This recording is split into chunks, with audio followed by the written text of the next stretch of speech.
Force, and the Force is with me. I'm on the Force. The Force is with me.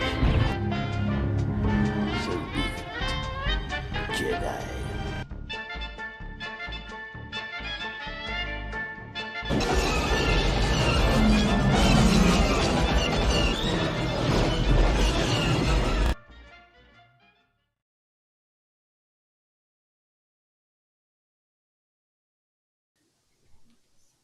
Hello, everybody. Happy Thursday. It's time for the Geek News Now Cantina Happy Hour. We're so glad you joined us today. We are less than 4 hours away from the premiere of Kenobi. Well, let me take that back. We're less than 4 hours away where I'm sitting from Kenobi. It's an exciting time. Exciting time. Debbie's gonna see it before anybody else because she's on the East Coast and she'll wake up at midnight just to turn it on. No, we don't get it till 3. Oh, till 3. Oh, yeah, I am not staying. As much as I love Ewan McGregor, unless I get so excited I can't go to sleep, and if I'm up, I will watch it. I forgot completely. I'm your host, David. Welcome to the Cantina Happy Hour. With me, as always, is Debbie. And Cam, right below us from Cam and Focus. All of us are part of the GNN crew. We're here to talk Star Wars, all Star Wars, nothing but Star Wars. We also have going on right now, as of today, Star Wars Celebration is happening right now. And if you want to, after you watch our show, you can go watch the live feed on YouTube. If you were not able to go, which obviously I'm still at home, so I didn't get to go. But Dave, if you're watching, we want to go to Celebration next year. Just so you know, we can do a show from Celebration. That's fine. I'm good with that. I can't afford it, so. So anyway, we had some big news come out of. Well, I don't want to say big news. We had some news come out of Celebration today. First off, and I'll start kind of small, we had the announcement of Star Wars Skeleton Crew, a new show coming to Disney Plus. Did they give a date? It's 2023, I think. I don't think there's been a hard date just yet. I think it's next year. But this will star Jude Law, which I know there are probably many people who love Jude Law. And I don't love him, but I like him. There you go. It follows a group of 10-year-old kids from a small planet who get lost in the galaxy far away and must try to find their way home. It will take place after Return of the Jedi and fit within the timeline The Mandalorian and Ahsoka take place in. So, there you go. Approximately 5 years after Return of the Jedi, Jude Law, Star Wars Skeleton Crew. Cam, thoughts? Just initial. Well, just from that synopsis alone, having it center around a group of such young kids, I feel like this is going to be targeted more at the younger demographic, kind of like, Rebels or Resistance. Well, maybe not so much like as young an audience as Resistance was targeted towards, but definitely along the lines of Rebels and Clone Wars. It's probably going to be fairly tame. It's going to have its moderately mature themes, but I think it is going to be for the kids. And Jude Law, I like Jude Law enough. I haven't really seen him in very much outside of the Fantastic Beasts films, and honestly, I think one of the only other movies I remember seeing him in is Gattaca. I don't know if you've ever seen that, but if you see one movie this year, make sure it's Gattaca. Marvel movie, Captain Marvel. Was he in Captain Marvel? Was he in Captain Marvel? Who was he? He was her mentor. Oh. Goes to show how easy I forgot that movie. I was gonna say that's one of those movies I'm trying to blank from my memory. So thank you for stabbing an old wound there, Debbie. Sorry.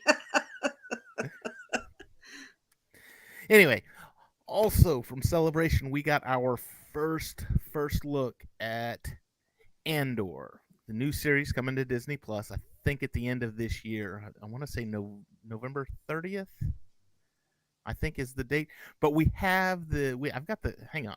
I've got the clip here. If you haven't seen it, this is the teaser trailer for the Andor series, and we're gonna get to watch it right here on the Cantina Happy Hour. So let me get this up and let's take a peek.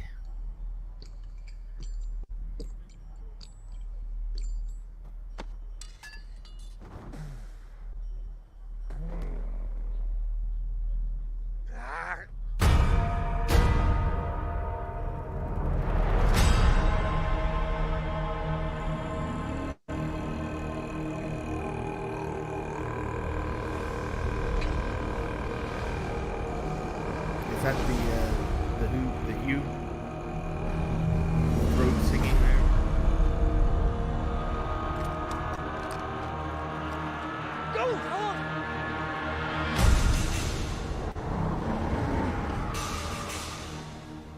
Oh, got some clone trooper drop ships. I was gonna say, yeah, you got some got a little nostalgia going on. They're so proud of themselves. So fat and satisfied.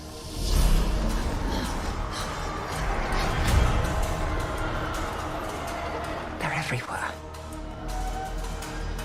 They're watching me now. My mother.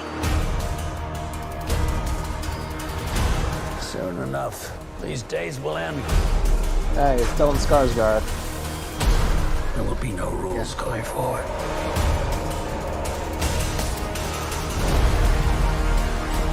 People Got are the Senate there. standing up.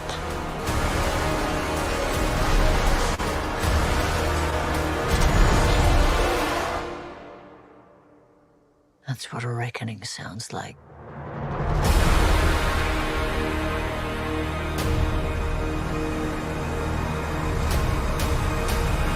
Oh, August 31st. That's right.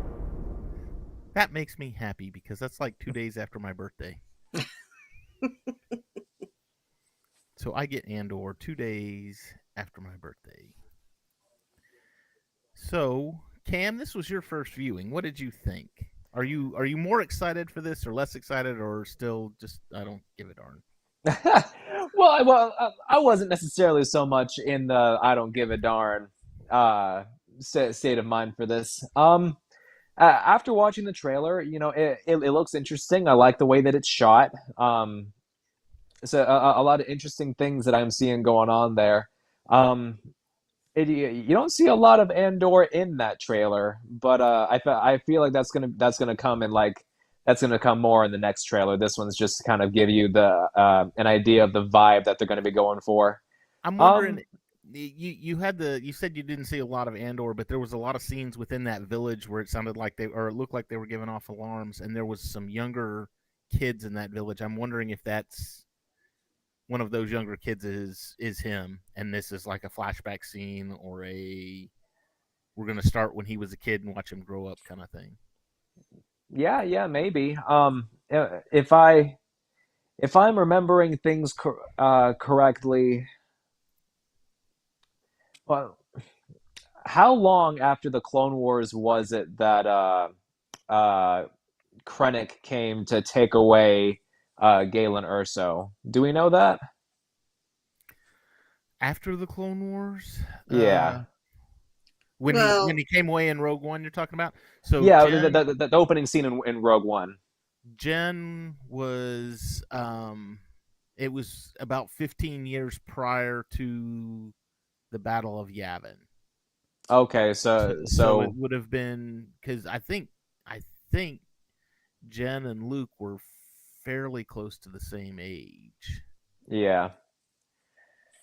Well, She may have been a year or two older, but gotcha. Well, yeah. Cassian's quote in Rogue One that he's been in the fight since he was 6 years old. I feel like we're going to see where it started, and I don't think it started with the Empire. I think it started with the Clone Wars, and I think that's what this is. I think that's what this is showing us. that's possible. Unless it was stormtroopers that were piloting those clone dropships. Which is also, and that makes for an interesting thing, because if you remember in Rogue One when they were transporting Jen, they had the turbo tank. That was a carryover from Revenge of the Sith, but it was the Gotcha. stormtroopers in charge of it. So maybe this is one of those things to where it's like, okay, we still use these. We don't use them a lot, but we do still use them just as kind of a nostalgia kind of thing. Mm-hmm. I know, like for example, when I was in the Army, they did not use the Huey helicopters. I mean, they still had a bunch of them. But the helicopters that they used, like in Vietnam, the Hueys, were not in regular use. It was the Blackhawks. Mm-hmm. So you still had the Hueys, and they still used them, but that wasn't like their main thing. That was more of a, we're keeping it around for nostalgia's sake. Gotcha. See, like this. Oh, I lost it. Where did it go? The scene where that guy hits the pipe, and then he turns around and shoos the kid away. I can't find it now. Hey, there he is.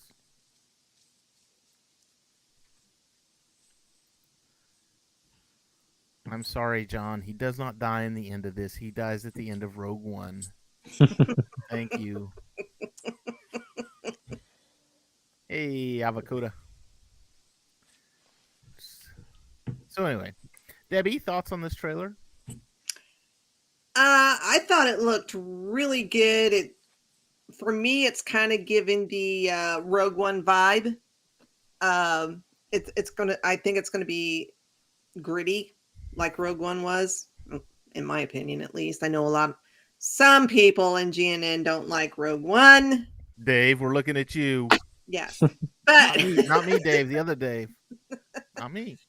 But yeah, I'm excited, and I was kind of surprised. I just noticed it today that it's going to be 12 or 13 episodes. So I'm 100% for that. So yeah, I'm excited for this show. It's going to show us how he got started in Rogue One. For me, he seems very jaded. And he's established too. It's like he's been doing this for a long time. Yeah, but he just seems very jaded. He doesn't trust anybody, and I think this will show us before he gets to that point. I hope. I'm hoping he's not jaded already. So I think it's going to be a character arc for him. Mon Mothma looks very nice, though. She does, and it kind of raises an interesting question, because is Jimmy Smits going to come back? Are they going to bring back Bail Organa? I don't know. I almost feel like he'd be a little bit too old to be able to pull that off at this point. Yeah, they can de-age anybody. What are you talking about? Yeah, I believe we got some shots of the Imperial Senate, maybe? Yeah, I was just looking for that.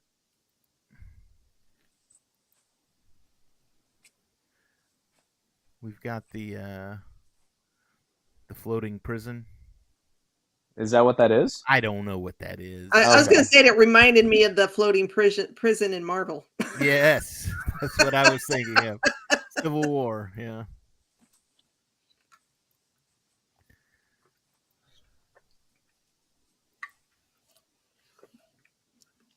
There's a lot of, I'm going to say, well, not really characters, but a lot of actors I don't recognize in this outside of course, Cassian and Mon Mothma. But there's a lot of new characters in this, so that's exciting. I don't believe we'll see any lightsabers or anything like that.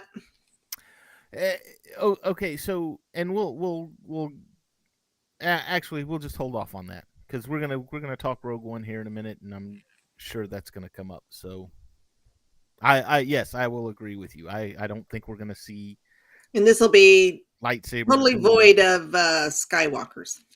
Yes, I would imagine so.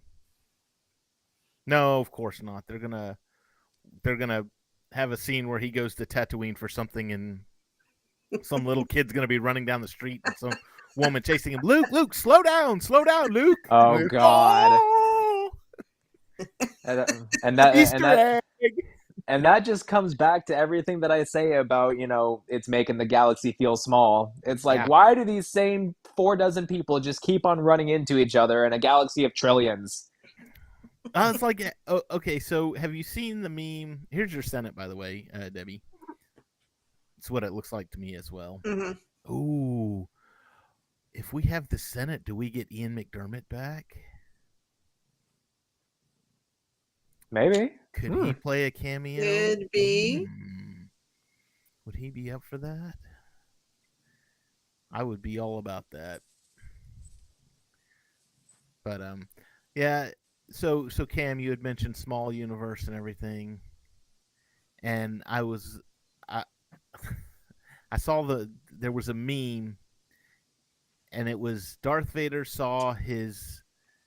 killed his master on the Death Star at the same time that his son and his daughter were on the Death Star, who were on the same Death Star with the robot that he fought in the Clone Wars with, and the other robot that he actually created. And he saw all of them together at once, and he probably looked over and said, "Who is that guy in the vest? Why is he here?" Everybody comes back together. Who is that? Oh God. Anyway, Yeah, it would be nice if they majorly stayed away from that. I don't mind having little Easter eggs here and there, to kind of remind us and say, "Oh yeah, that oh yeah, this Leia, is going on." Yeah. See, I wouldn't mind Luke." seeing a Leia, Yeah, even as a small cameo kind of thing. It's going to be all fun and games until people start speculating who Cassian Andor is related to.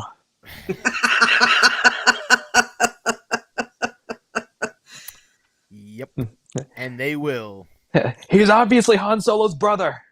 Obviously. Okay, so a lot of good stuff. Like I said, coming out of Celebration. If you can watch it, you can watch the live streams. They're all on YouTube. Just look up Star Wars Celebration. You'll find it. It's a lot of fun. I watched a little bit of an interview with Ian McDermott today. Speaking of Ian, so he didn't mention anything about Andor, but Well, he had said before that he was going to be in some stuff in the future, so. well, and I was gonna say if I would think they would probably try and keep it a secret and just have a you know, surprise. have him pop in there all of a sudden. Yeah. So I didn't watch the whole interview either. So seeing what the Senate looks like under the Empire. I imagine it probably wouldn't look too much different. Oh, this is true too. Han had a cousin in the old EU, Thrackan Sal Solo. That was in the Carillion trilogy. You are correct. Yeah, and I had never read those books, and now that I'm reading his name, I'm thinking Thrackan Sal Solo, not to be confused with Kate Beckinsale Solo. Oh boy. Andor is obviously Rey's fifth cousin, twice removed. So what does that make us? Absolutely nothing. Bad Or will maybe, just a theory, maybe he's Mando's father. No, God. no. And I'll tell you why.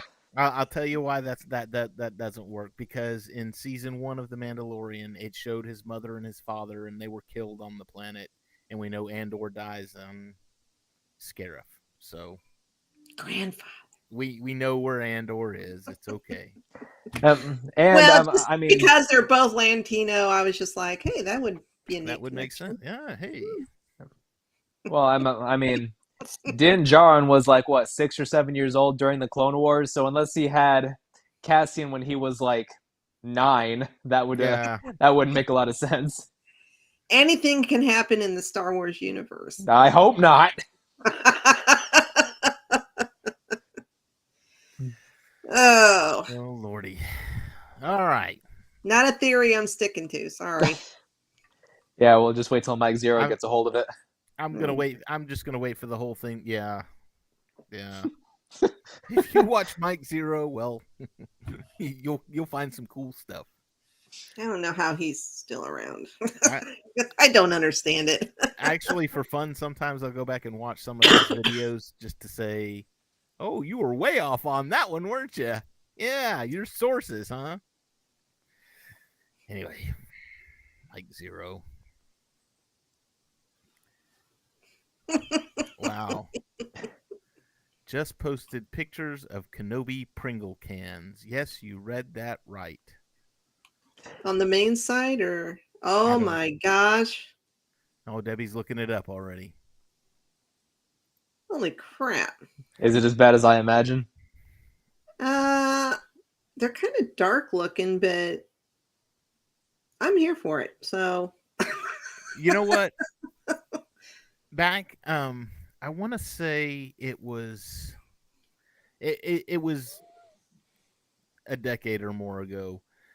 We cleaned out our attic, and I got rid of a bunch of my Star Wars collection. And I separated it into 3 piles. I was like, I'm going to keep this, I'm going to throw this away, and this I'm going to donate because I really just don't want it. The stuff that I donated, Taco Bell toys and Pizza Hut toys, things like that, just stuff I'm like, stuff people bought me at dollar stores because they're like, oh, it's got Star Wars on it, it's for you, and it's only $1. And I'm like, I don't want it, but thank you for thinking of me. It was those gifts that they bought you on the way to your birthday party. Yeah, exactly. Who invited that kid? But the my throwaway pile was it was like Taco Bell, the Happy Meal boxes from the special edition. I had and this goes to the Kenobi Pringles. I had a box of Cheez-Its from 2005 with Darth Vader on them. Darth Vader they weren't Darth Vader Cheez-Its, they were just regular Cheez-Its, but they had Darth Vader on the cover. And I still had Cheez-Its still intact.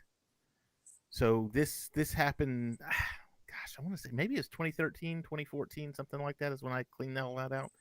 So those at that point were about 9 years old. And I had a bag of Doritos with Django Fett on the front of my bag of Doritos, all the way back from 2002. I had vintage Doritos. Yes, the Doritos were still in the bag.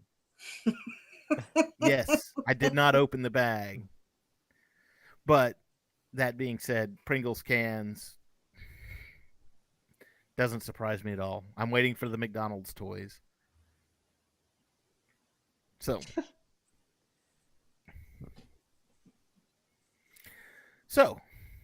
Rogue One.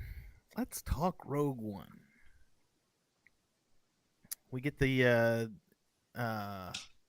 very cool opening scene with no opening crawl. no opening crawl. It's not a saga film.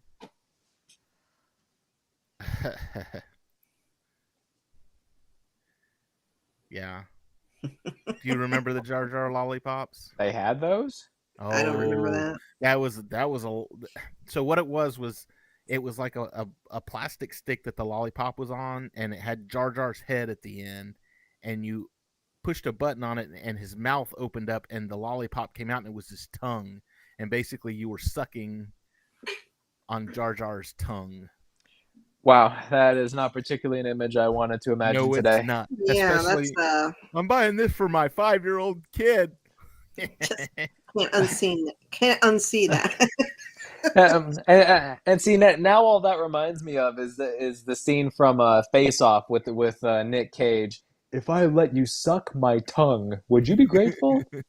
If Misa let you suck my tongue, Oh lordy. God, Okay. Rogue One. I, We get Krennic. He's on the planet. He's landed on the planet. Why he landed so far away from the farm, I don't know. But that gave them time to run and hide. Obviously, they knew this was coming. Jen loses her mom, and we get our first glimpse at the live action Saul Guerrero. I'm curious as to your thoughts on the casting choice of Saul Guerrero. I thought it was a good choice. Forrest Whitaker. Yeah, great choice. I thought it was okay. Forrest Whitaker tends to be kind of hit or miss. Well, when he's good, he's good. I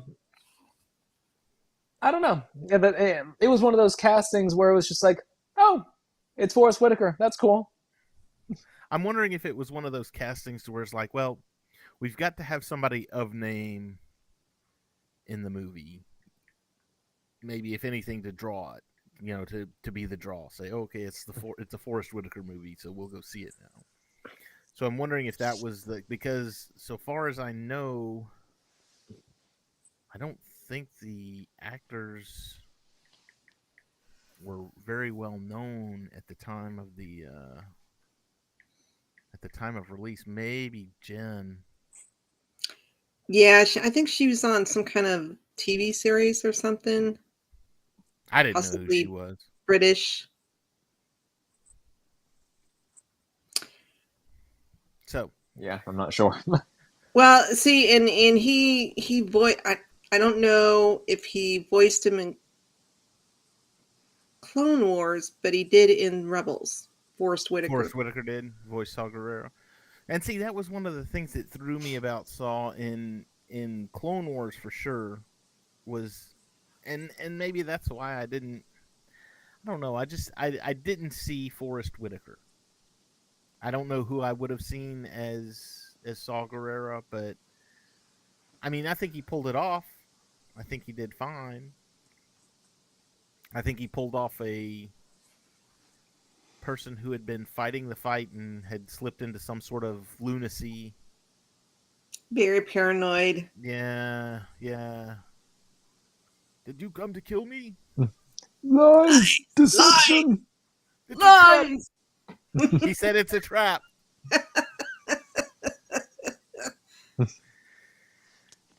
So, anyway, okay. So he gets Saul Guerrero. Cuts back. We've got Jen is older now. She's in a prison. Rescuer. We get K2SO. Yes, baby. We're basically we're slowly introduced to the cast of characters.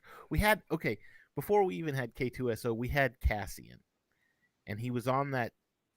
That was a really cool where it was like two cities that were in the middle of an asteroid kind of thing. Really neat setting, and this was one of the interesting things about Cassian because you could tell just in this one scene how much he was how much he believed in the rebellion and how much he knew he needed to get done. He gets the information from the guy and Go it's ahead. all over. Their spies are everywhere.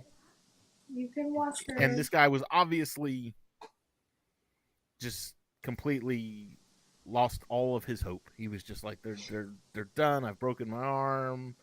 There's a pilot and he's defected and I'm never going to be able to get out of here. And then he shoots the stormtroopers and he's like, oh no, what have you done? And then he shoots him. Yeah. He's like, I can't be carrying you around and I can't have you yakking either. So he just, he straight up murders him. Yeah, it was definitely interesting. It was definitely a first for the Star Wars films to see like, you know, the other side of the good coin.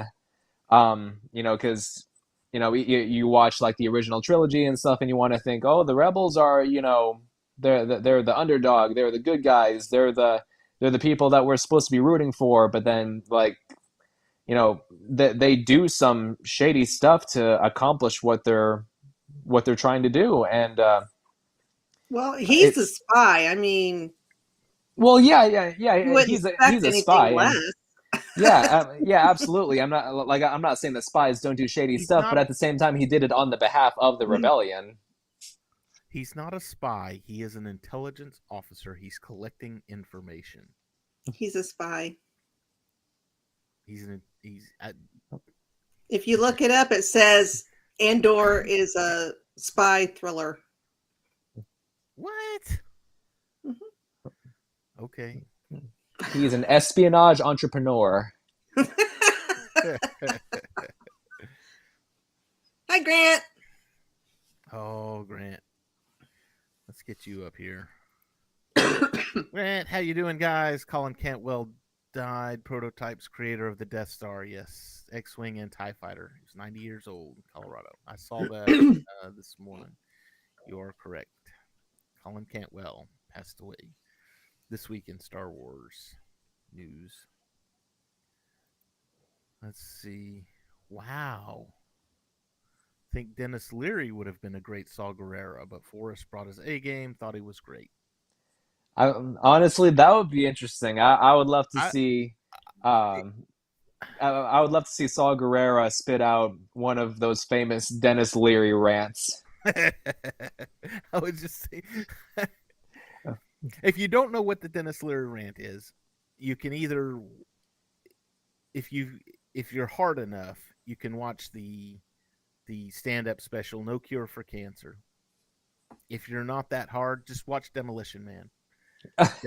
Well, seriously, he was the bad guy in Demolition Man, and he went on. I want to be able to walk down the street and eat a greaseball burger and throw the styrofoam container on the side, and I want to be able to drive a car anywhere I want to and use as much gas as I want to.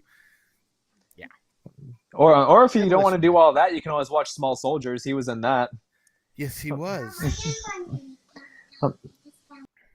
Yes, he was. Wasn't he in a TV series about firemen? Yeah. Rescue Me. Rescue Yeah. Me. Yes. So, yes, okay. I'll buy Dennis Leary. I wouldn't mind seeing it. Okay. So we've got Cassian established. Now we've got Jen. And she gets rescued, but it's like she's running away from her rescuers. It's like she wanted to be rescued, but not necessarily not by them, but it's almost like that's not the way I want to be rescued. I want to be rescued so I can be cut loose on my own and not do anything. Thoughts on this? Yeah, well, she seems very uh, apathetic. Not necessarily, apathetic as a in regards to herself, but more in regards to what's happening around her. She's kind of reached the point where she just doesn't care. Um, She's you know, very jaded too. yeah. What's the line? Don't you care that the Imperial flag is flying over all these systems? It doesn't It's not a bother you problem if you don't look up. not a Yeah. problem Yep. if you don't look up. But we all need to keep on looking up because that's where it all is. Yeah, she's got issues. I mean, Saw But abandoned her. I was gonna say you've got to think about this. She saw her mother murdered. Father She taken away. father taken away, so that was almost like it was a dad abandoned me kind of scenario. And then Saul left her with a blaster and a knife and said, "Good luck, kid." Actually, I don't know if she knew what. I'm trying to remember because I read the book and I can't remember if she thought her dad was, because she technically didn't see what happened to him because she ran off and headed for the cave. So I'm not. I Well, wish I could remember. and I she don't think said she knew if he died or not. she says in the movie, she says, "I like to think that he's dead because that makes it easier." I think is one of the because they ask her, when was the last time you saw Guerrera? Well, blah blah blah. He told me this. Okay, and how about your father? It's been a long time. I like to think that he's dead. Yeah. So yes, jaded, and she had been fighting with Saw too.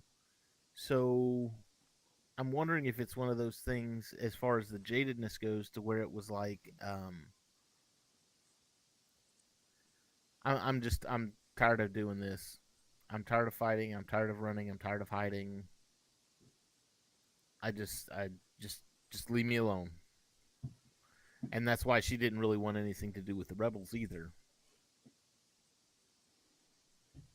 Yeah, I mean, as far as she was concerned, I mean, at that point, all the rebels were to her was just another fight, another fight that she didn't want to be a part of.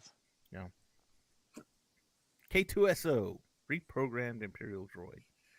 Go ahead, Debbie. I know you. I love K2. Alan Tudyk. Tudyk. Tudyk. Yeah, I Yep. wasn't sure how to pronounce his last name. The guy. Well, he was great in Firefly, so so yeah, big fan. Yeah, a lot of I think I think a lot of the movie's best moment. Well, I wouldn't say the best moments, but most of the moments that brought a smile to my face came from him. Like, Yeah, he was very snarky. I was gonna say he's very snarky, but he wasn't in it like 3PO and R2D2 was kind of the comic relief in the original trilogy. There was always something funny happening to them. They got caught by Jabba. 3PO. Oh, at least you're still in one piece. Look what happened to me. And he's just this little prissy butler kind of guy running around with wars happening around him. This one, though, he was snarky, but it wasn't overdone. it wasn't L3 levels of Right. bad. It was just enough to where it was like, okay, it can bring a smile to my face, and I'm happy about that. And now it can go away because I'm done smiling. I want to see the rest of the story. Yeah, the first time I saw Rogue One in theaters, well, whenever Jin and Cassian blow that one Imperial droid away, and he just kind of walks around a corner like, "Did you know that wasn't me?" Of course. Of course. Just the look on her face was like, yeah, of course. Maybe. She probably crapped her pants. Or when he's talking to them, and the stormtrooper behind him throws a grenade, and he just catches it without looking. And Yeah, tosses it back. Yeah, I get. Yeah. Well, whenever I saw Spider-Man: No Way Home, and the brick flies through the window, and Matt Murdock catches it without looking, that was the first thing I thought of. I was like, "Ha! I saw that before." They did that in Star Wars. I know what they're doing. So, and this is Dave Gramillion. This is one of his arguments about this movie, is that there's just no character, but there really were some good characters, and you didn't need a whole lot of development because you were going to kill them all at the end anyways. So there's no reason to build a big, large investment behind these characters if you're going to kill them. Andor, we're getting a 12, 13 part series. So obviously we're going to build that character a little bit, and that's a good way to do it. It's a good way to go back and say, okay, we're going to not revamp this character, but we're going to explore this character a little bit more. And I think all of these characters, Baze and Chirrut, They get to Jeddah. Baze and Chirrut, the last two, the Guardians of the Wills.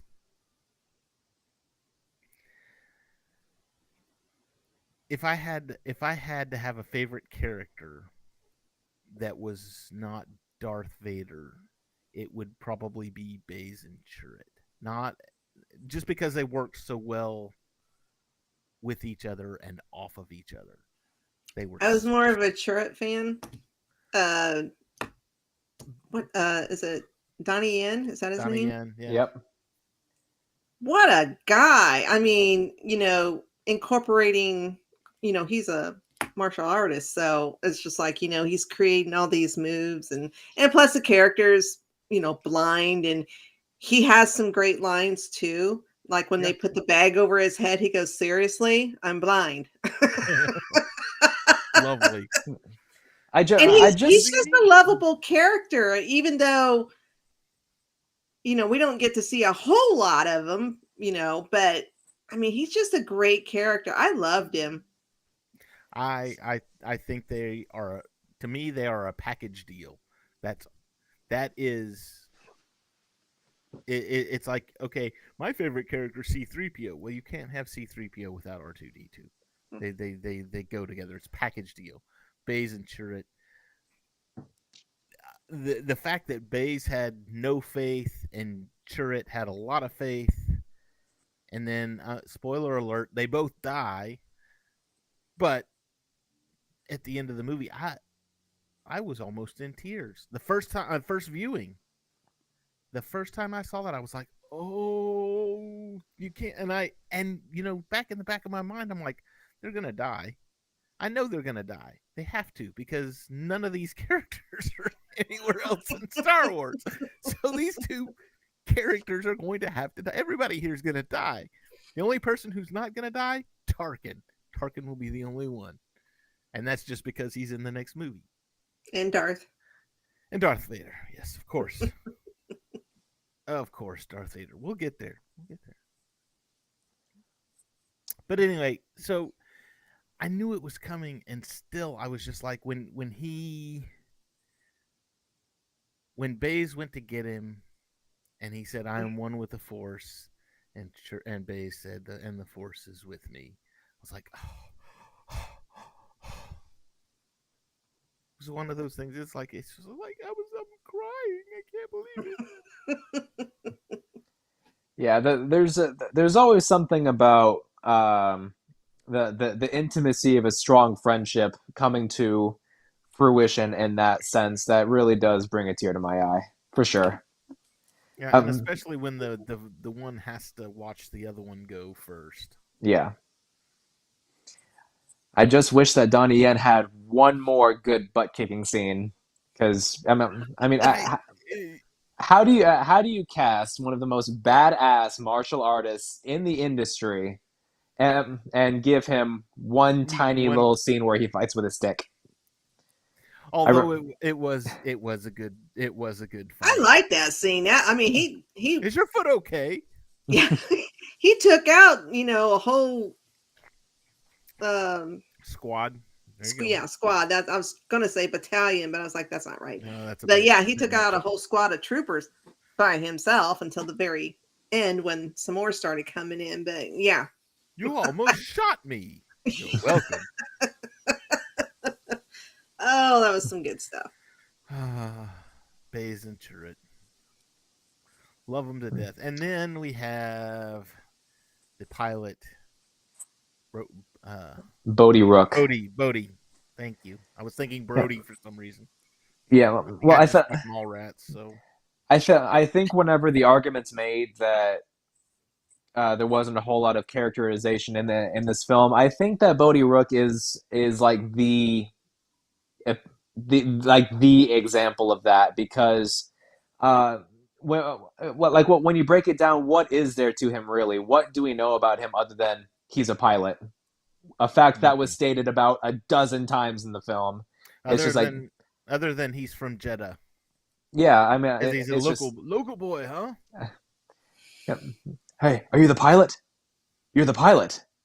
Are you the pilot? Yes, I'm the pilot. I'm the pilot.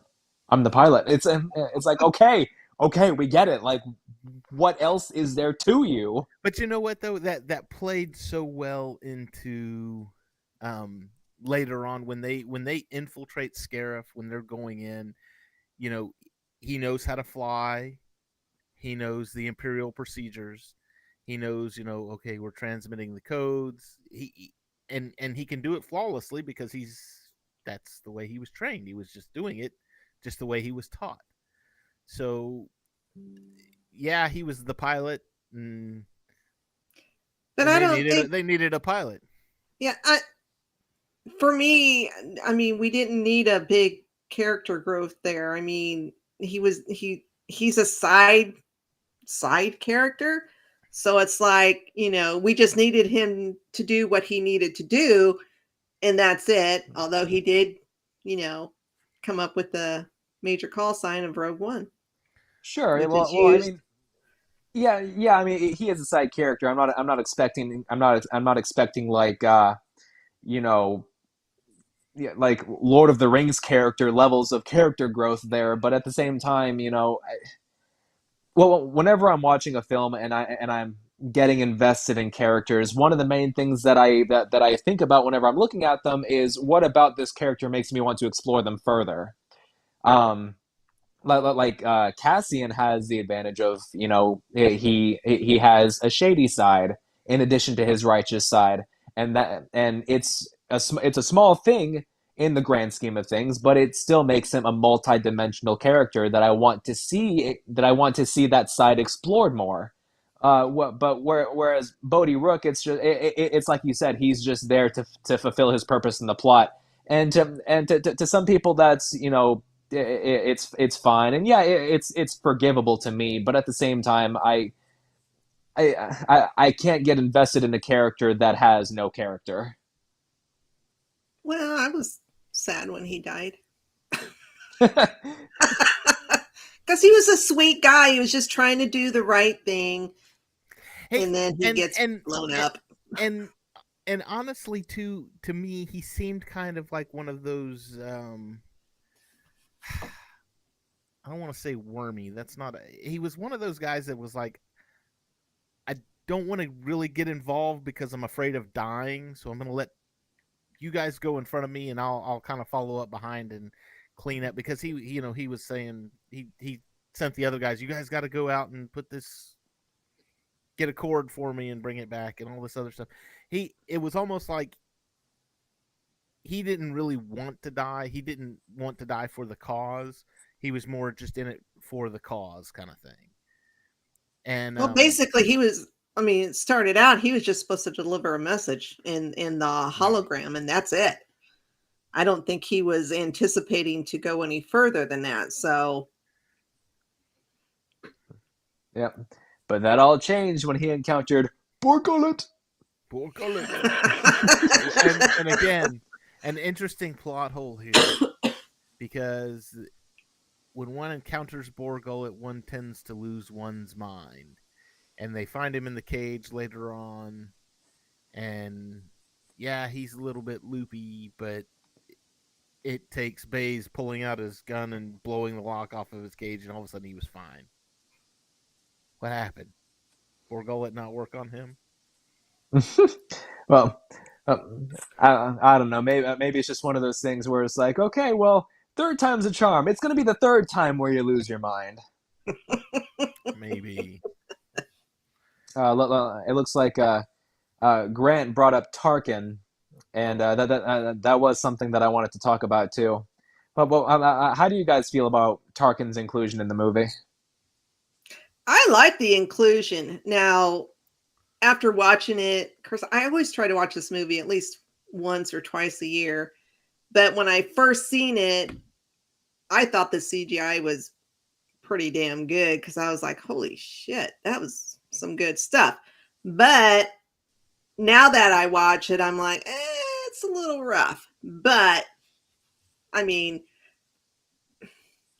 I'm not a CGI perfectionist, but he looked like Tarkin. He looked Was like he a little Tarkin. dead in the eyes? Yes. the guy who did the voice was pretty damn good. Yeah, he's spot on. Yeah, Yeah, so I mean, they're he not going to sounded like be. him. It, Yeah, that he that had was the mannerism. So that was one of my when my father saw this movie. That was one of his complaints was that he looks dead in the eyes. He said they just haven't gotten CGI just perfect enough to where the eyes look real. It's like you've got this face and it's talking and it looks good, and then your eyes are just dead. Like, well, Yeah, I yeah, like. but it still looks good. Yeah, well, as I'm watching it, there are some sequences where the CGI is a little extra noticeable, and I had talked to you guys about this before. Whenever there's a deep fake CGI face, it's always the movement of the lips over the teeth that always gives it away for me. I don't know why, but the first shot of Tarkin that we see in the movie is him just reflected in a window, and I feel like if they didn't, if they weren't going to go the route of the CG face and the uncanny valley and all that stuff, I think that having his presence be something like that, where you don't necessarily see him, but you see an impression of him, I think that would have worked a lot better in making his presence in the movie a lot more menacing. I don't think people would have been happy with that at all. I don't think people would have been happy with it. I think you're to some degree you're right. To where if it was him reflected in the mirror in the window at the first one, and then as it moved on, and he's like, I'm gonna take over, and we need a demonstration, and all this. If all of that was done, he's not here. He's not here. He's doing it by hologram. He's doing everything by hologram, and that would have been an argument for Krennic as well when he goes to Vader and is like, "Hey, am I still in charge? I'm still running things, right?" Oh, Krennic, what a slimy little worm. But again, that would have been key to his a key to his argument was like, "Hey, Target's not even here. He has no idea. I'm in the field and I'm working." So Well, they might have been better off with, I mean, if they were going to do the CGI and they knew it wasn't perfect or it wasn't, where they really wanted it, they probably shouldn't have done such, or because I think there's quite a few close-ups per se of Tarkin. And I'm like, it might have played off better if, he's facing us, but he's on this side of the deck where Krennic is, in the middle aisle or whatever. So it's not as close up to where you could really pick apart the CGI. That might have come off longer a little shots bit versus better. close-ups. Yeah. Yeah. Although that, like you said, when he's in the mirror when he's you see the reflection, and then he turns around. It's like, oh wow, how they pull that one off. Yeah, So yeah, it's like Eustace in the intro of Courage the Cowardly Dog. He turns around and he has the mask. Booga booga booga. yeah, I love that Tarkin was involved in it, and of course, I always loved Tarkin's snarkiness. Evil snarky. He always has those good lines, and him and Krennic, the banter, evil banter. Because you can tell in the midst of my achievement. Yeah, Not you can tell they yours. don't like each other, but they have to get along, Yeah.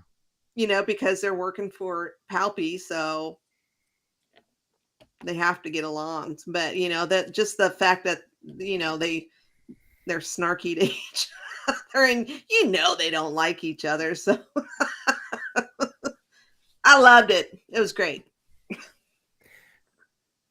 I thought it was, and honestly, I think I think this was one of the movies where I read something that said he was going to be in it, and it was like, okay, how are they going to do it, kind of thing. But so I kind of had an idea that he may have been in it, and I was honestly surprised at how much he was in it. I was too. I was kind of thinking, Vader had the one scene in the castle, and then the one good scene at the very end. We'll get to that here in a minute. But you had that, or those two things going on. But Tarkin was like, he was almost like a central character. Well, I don't know as why far you as the guys were Empire goes. surprised, because he was Vader's right hand man. I mean, No, ma'am, no, ma'am. Yeah. Vader was his right hand man. I was gonna well, say, whatever. there They you were go. like this. They trusted each other. That was to me the relationship between Vader and Tarkin in A New Hope, and this made a lot more sense after seeing the Phantom Menace, because the Phantom Menace, what did he sent Darth Maul to Naboo, and he sent, he was just there kind of as the Trade Federation guys. Newt Gunray was running the show, but Darth Maul was just kind of there as the muscle. Is that a good way to put it? Yeah, And that's exactly what it was. And so watching episode 1 with that in mind, I'm like, oh, well, A New Hope makes a lot more sense as to why Tarkin is bossing him around. Vader's just kind of there as an attaché of the Emperor. I'm just going to stand back and let you guys do your thing, and I'm just going to make sure you're doing it right. That's, And I think, if I remember correctly, I don't know, have either one of you read the book Tarkin? I haven't yet. It's been on my list for like a year. I believe in that book, Tarkin and Vader have a lot of respect for each other. So I'm pretty sure it's that book. I could be wrong because I've been wrong before, but I'm pretty sure it was that book where he talks about how he respects Vader and Vader respects him. That's why they get along. That's why they work together so well. So I wasn't surprised that's why that's why he's in the movie so much. I mean, not a whole lot, but more than what you would have expected. So and honestly too, I mean, if you watch the Clone Wars, there was an arc with they rescued Tarkin, if I recall correctly. I haven't seen the episode in a while, but they rescued Tarkin from a prison, and at some point him and Anakin are talking politics or whatever else, and you can see that Tarkin really likes Anakin. Tarkin likes the way that Anakin thinks, and as we all know, Anakin becomes Darth Vader, so yes, of course, that does make sense. So, before we talk about Darth Vader, I want to. What are your thoughts on the Dark Troopers? Krennic's. Well, it's not really Krennic's guard, but yeah, Krennic's guard, sure. Those are the Death Troopers. Death Troopers, yes. Yeah, I thought they were really cool. I liked that. I liked that they had tougher armor. I liked that they seemed to be much more skilled than the average stormtrooper. If I remember correctly, I think the like warbles that you're hearing out of their modulators when they talk, it's like it spits out like some code or something that people on the outside can't hear, but they can hear it inside their helmets. Is that what it was? Because I was just like, why am I just hearing static? Yeah. Because that was the only thing I didn't like about him. Because I was just like, I can't understand what the hell they're saying. Yeah, I think that was intentional. No one can. I'm pretty sure it was so that other people on the outside couldn't listen to what they were saying. But whenever they spoke, they could hear each other inside their helmets. But okay, so I saw this theory, and this was one of the reasons why I brought up brought them up, is I saw this theory online that's why the stormtroopers were such poor shots in A New Hope, was because the Force has a will that, things need to fall into the galaxy exactly as the Force wills. And we know that Luke cannot die, and we know that Leia cannot die, and we know that Han cannot die. That's why when stormtroopers shoot at him, it's like, you guys can't hit the broadside of a barn. But they cited the scene. Hang on, let me get this up.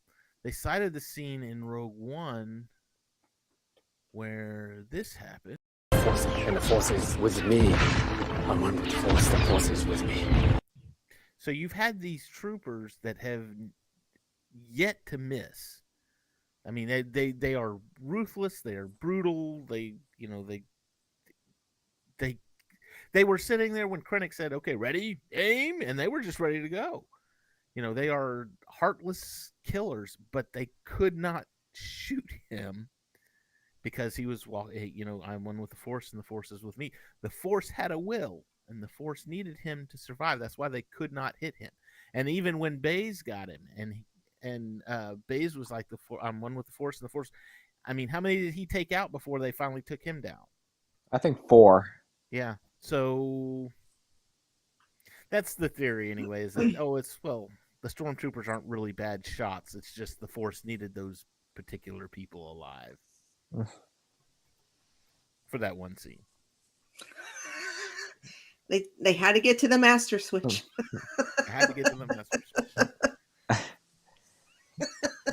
But where was the Force when Alderaan exploded? Oh, yeah. Because it had to happen. It had to, it's fate. Because surely the Force didn't want Bail Organa to die. No, not yet. Not yet. Oh, just later. Otherwise, he would have gone to Scarif with them. Because as we know, we get to Scarif, they get the plans, they broadcast them out to everybody. And then the Imperial fleet shows up, and I'm going to say, I don't know, I haven't counted the ships, but like half the Rebellion fleet does not get away. Some of them crash into the Star Destroyers that's coming in, and then the other ones are just kind of trapped there, and I love that battle. It's pandemonium. Oh, that was a great battle. I mean, we got to see it wasn't as chaotic as the opening scene for Sith, because you just had crap all over the place. But it was a great space battle. You had we've seen a couple things that I don't know, might have been in Clone Wars. I don't remember seeing it in Sith, but the ion torpedoes or photon or whatever they're called. Oh my goodness. Photons. I don't know. No, the photon torpedoes are what he shot at the Death Star. It's the ion. It's an ion. Yeah. Something. Yeah. And I didn't recall seeing that before. I could be mistaken, but that was kind of cool. And the way they, I don't know ships, but the Rebellion ship that looked like a hammerhead and it rams a hammerhead Corvette. Oh, is that well? That's what it's called. That is what it's called. That's what it's called. Damn, I'm good. Debbie's on fire today. But the way it rammed into the Star Destroyer, that Star Destroyer ran into another Star Destroyer. That was awesome. And then that was awesome. It broke the gate open and. Yeah, it almost reminded me of the scene in Empire when the two Star Destroyers are chasing the Millennium Falcon, and he kind of like gets them to almost hit each other. Take evasive action. Oh no, the better scene is in that same not same sequence, but they're in the asteroid field. They're looking for them, and Vader's talking to the holograms, and well, Lord Vader, we can't. We've lost so many ships. Blah blah blah. But right prior to that, you saw a Star Destroyer flying through the asteroid field, and an asteroid smashed into the bridge tower of it, the tower of it, right? And if you watch the holograms, there's two commanders standing there, and then the second one's going, and it fades out, and I'm like, yep. You were on that Star Destroyer, weren't you? Yep. Beautiful. I'm loving it. So we get the space battle. We get the space battle and the ground battle, which is again really cool because we get the AT-ATs basically, and that was a great line too, because sure it hears them coming. We get the whole Jurassic Park vibe going on. Days, run! The ground battle kind of pissed me off only because of the trailers. Oh, Because there's some things missing, and it pissed me off. yep. There were Most importantly, the one scene that really pissed me off because it wasn't there was when she's out on that thingamajiggy, and in the trailers it shows a TIE fighter just slowly raising up, and I'm like, oh shit, what the hell's gonna happen to her? And then it wasn't even in the freaking movie. Pissed me off. That was they made all those previews, and then they fired the directors, and the new director came in and said, okay, we're going to change a few things.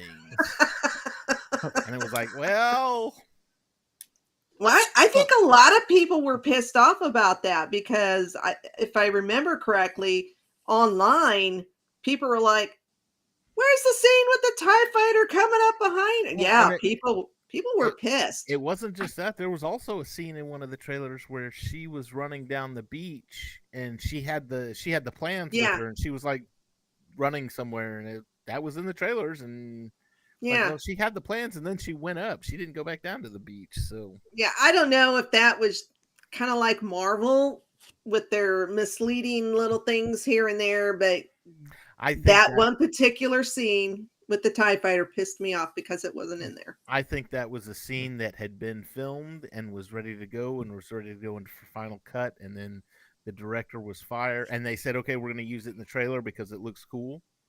And then the director was fired, and they changed up some things, and that was one of the things that they changed. And it just...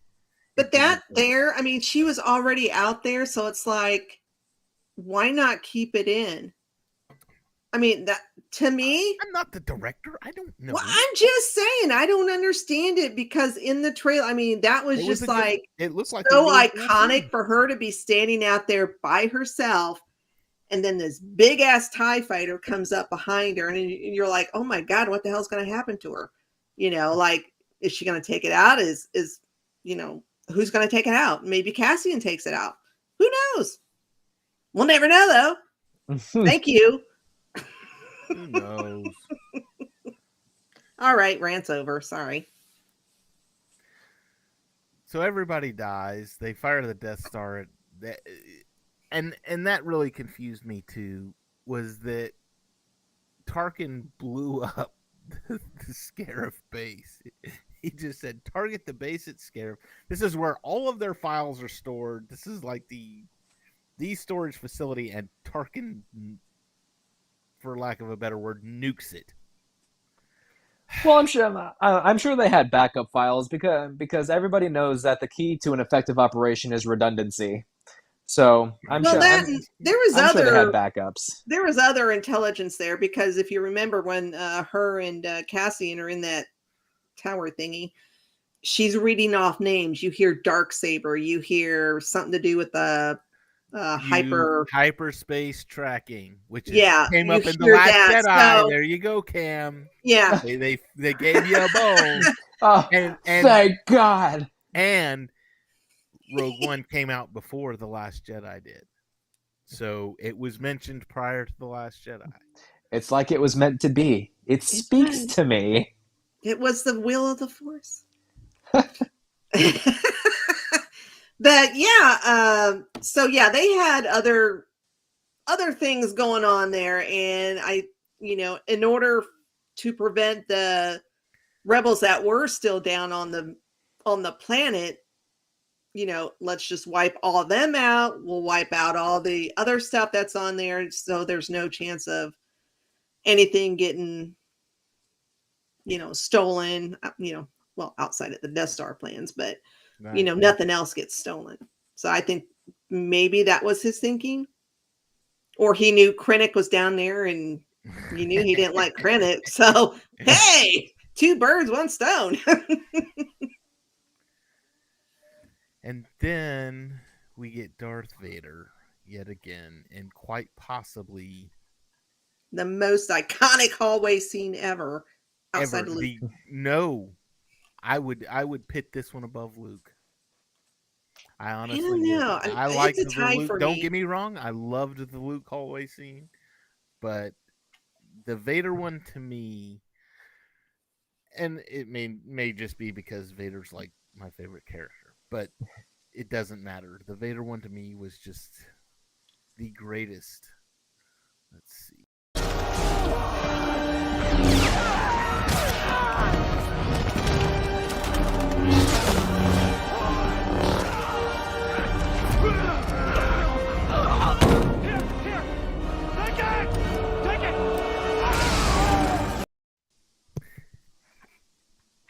How was Luke better than that? Vader went through like 3 doors. Well, Luke didn't go through 3 doors, and he only dealt with droids. well, the reason I like this scene so much is he was just so brutal. I mean, we're talking brutal. I mean, we've seen Vader do things here and there, but this was just all out brutal. He didn't give a he didn't give a rat's ass about anyone or anything. He just wanted to get to where he was going, and it was just brutal. He eviscerated everybody. No, not that clip. Hang on. I've got probably the best clip.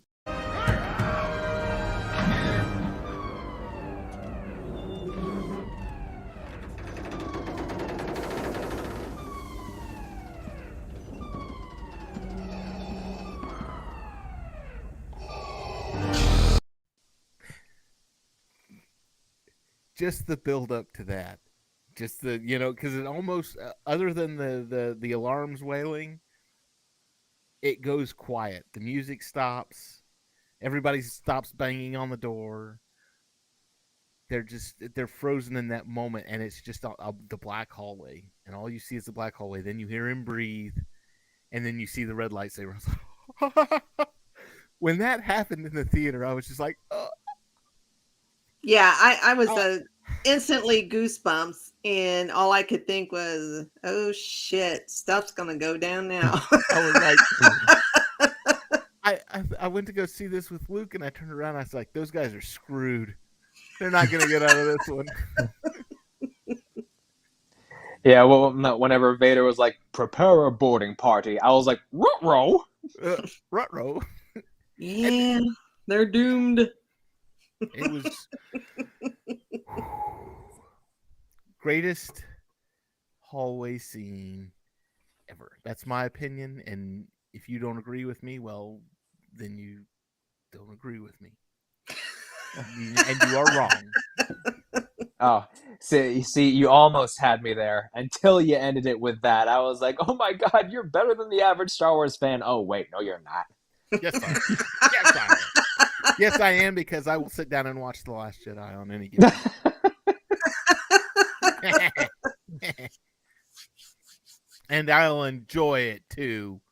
Well, at least parts of it. Maybe not Canto Bight so much, but Oh yeah, always skip over that. Fast forward.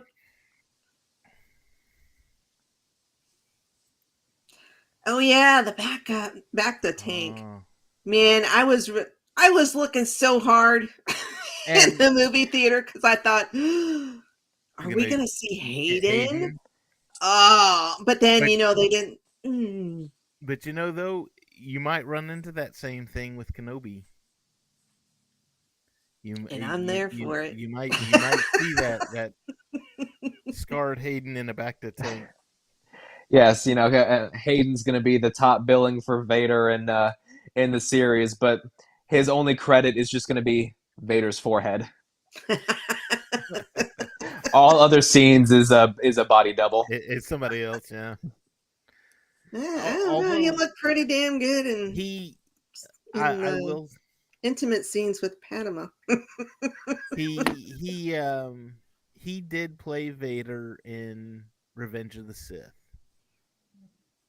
And it was a lot of forced perspective there because he's just about as tall as Ian McDermott, and obviously Vader's got to be taller than the Emperor, but so there were some forced shots there. But the whole time in the suit, that was Hayden, and it would not surprise me at all if Hayden's the whole time in Kenobi, short of maybe like stunt double, got to jump off of a cliff or something.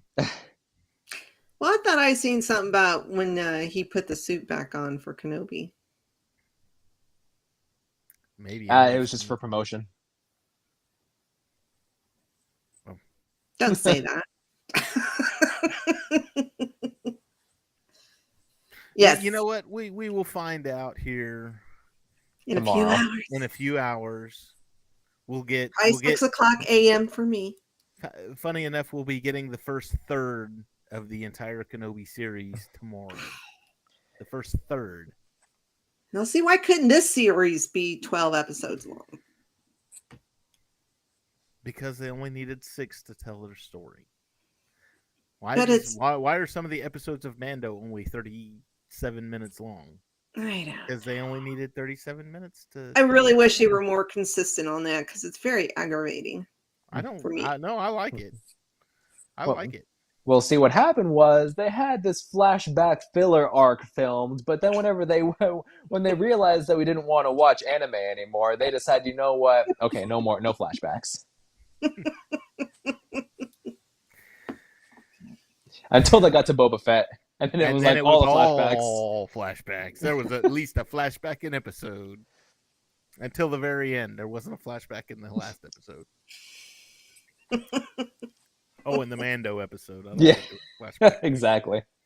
Mandalorian season 2.5. Yep, I'm waiting for Mando's cameo in Kenobi, or give us an Ahsoka cameo or a Rex cameo, or something. We're gonna get some kind of cameo. Stranger Things, yes, Grant. You are my spirit animal. I'm sorry.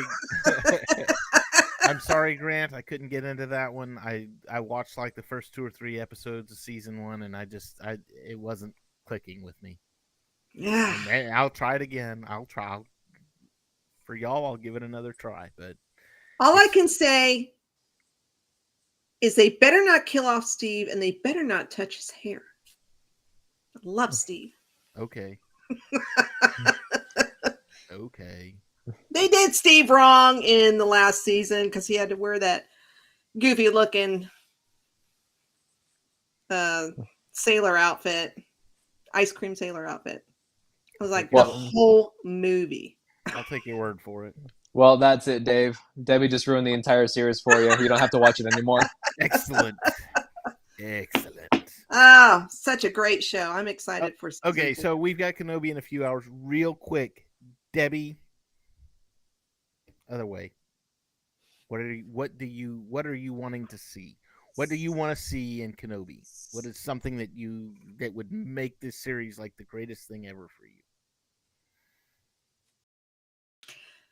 I don't know. I'm just excited to see Ewan and Hayden together again, whether it be flashbacks or, of course, I don't think there's going to be a flash. There might be flashbacks, but I think there will be a scene together as Vader and Ben. But yeah, I'm just excited to see this. I can't even express. I'm just so excited. Cam? I think what I'm looking for the most with this series is I really hope that it's very much a character-driven drama type of story. If action and fight scenes are going to be cool and all, but I don't want that to be the focus. I want it to focus on how the events of what's happening affect the characters, not just on a physical level where they have to physically overcome an obstacle, but on a psychological level as well. I really want to see it change them. And it'll be interesting to see what prompts Obi-Wan to use the Ben nickname. Because I just finished listening to the audiobook of Brotherhood, which takes place just after Attack of the Clones. Fantastic book, by the way. Actually, I'd highly recommend it. But there's a line in there that says that Satine Kryze was the one who gave Obi-Wan the nickname Ben. Really? And he had that nickname long before he met Anakin. Wow. So Interesting. Makes yeah. sense. So maybe they reference that in Kenobi then and tie Satine to all of this. It is very possible. I mean, granted, she's dead by then because she was killed by Maul. But if they can figure out a way to make Satine relevant to Obi-Wan's character within the context of that series, I think it would be a pretty smart move for them to show that because people will be like, "Who the hell's Satine?" Yeah. Well, you gotta go watch Clone Wars. Right. Well, watch our other stuff. No, not. I mean, not only would we get the Obi-Wan who's mourning over Anakin and the fate of the Jedi and stuff like that, but it would also kind of give us the idea that Obi-Wan wasn't always the picture perfect Jedi that we might have thought him to be. Yeah. Oh, I know. Well, outside of actually seeing Vader hunt down Jedi, I'm really hoping we get, I mean, not a whole lot, but maybe just a small scene with Kenobi learning from Qui-Gon. Oh, that would be, yeah. How to commune with him, I will teach you. Exactly. Yeah, I would like to see, maybe just little snippets here and there, and hearing Liam Neeson's name or voice or Liam. Yes, Owen being snarky. Someone call the burn unit because Owen just burned Obi-Wan. Oh, that was a good one. But yeah, I would imagine that somewhere in this night, series. We'll see y'all later. Hi, Grant. He said he was. Thanks for the show. Good night. Bye. I would imagine we'll see Obi-Wan reflecting, like maybe, gee, what would have happened if I had like run away with Satine? I mean, not a whole episode about that, but just him reflecting on what could have been. Could have been, yeah. Yeah. So I expect it to be emotional with some. Well, of course, you got the Inquisitors in there hunting him down. So yeah, action packed, but some sad stuff. So okay, I'm excited to see the Grand Inquisitor, and I'm excited to see them expand on the Inquisitors because we're going to be meeting a couple that we've never seen before, and it'll be interesting. I like to see how they operate. After having watched Rebels and played Jedi Fallen Order. I just find the Inquisitors and the idea of how they were inducted into the Empire just to be extremely fascinating. Well, we might even get some flashbacks as to, because they are former Jedi. Yeah. So it might be interesting to see how they were converted over, or, were they threatened with their lives and they agreed, or... Well, so some of them were converted through... like by their own free will, and some of them, like the second sister as seen in Jedi Fallen Order, she was tortured until she finally turned. Yeah, so it would be interesting to see a few of those scenes, like, how they came to be. Interesting. But I still just want to see Ewan and Hayden. I just love them together. They were so great in, Attack of the Clones and Sith. There was just such chemistry chemistry on screen between those two guys. There was really a brotherhood. So I know we're not going to get that in this series, but still, I love them together. I'm excited. Obviously. Okay. Well, that's going to be it for us tonight then. We have almost an hour and a half, so my wife's going to yell at me because I went too long tonight, but that's okay because we had a lot to cover. We had Andor, we had Skeleton Crew, we went over some Kenobi stuff, we did Rogue One. We got a lot done tonight. So, next week, we will be back next week, and we will be discussing the first 2 episodes of Kenobi, since those come out in 2 hours for me. Well, if it switches at midnight, yes, 2 hours for me. So we will look forward to seeing you then. Keep an eye on Geek News Now on the Facebook page, on the YouTube page, and Twitch, and wherever else you watch us, because we may have something very special for Kenobi tomorrow night. We're working on some stuff. Oh, I'll tell you in a minute, Debbie. It's a surprise. I don't know about this. What the hell? We've been working on some stuff, and I think we're going to try and pull something off, and it's going to be amazing. So keep your eyes open tomorrow night. Check us out. It's going to be, if we can get it going, it's going to be great. Other than that, we're out of here. We'll see y'all next week, and may the Force be with you all.